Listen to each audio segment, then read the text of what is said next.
একমাত্র পিআর পদ্ধতি সেই ধরনের একটি ভোট জাতিকে উপহার দিতে পারে।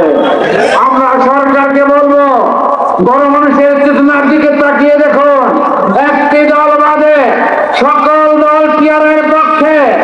এরপরও এই বিষয়ে কেন সরকার কথা বলছেন না?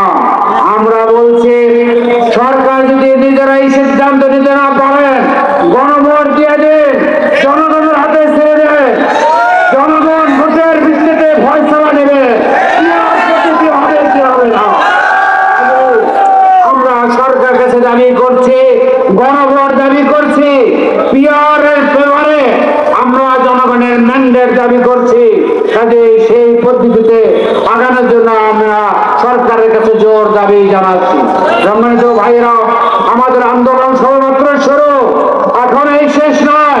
আগামী 26 তারিখ প্রতিটি জেলা শহরে বিশাল বিশাল সমাবেশ হবে। এরপরও যদি সরকারের টনক না লড়ে, আমরা বাধ্য হব যেভাবে দাবি আদায় করতে হয় সেইভাবেই আমরা মাঠে নামবো। আপনারা কি মাঠে নামতে রাজি আছে?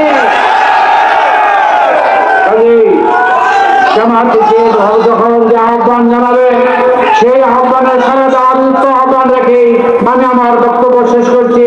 আল্লাহ হাফিজ।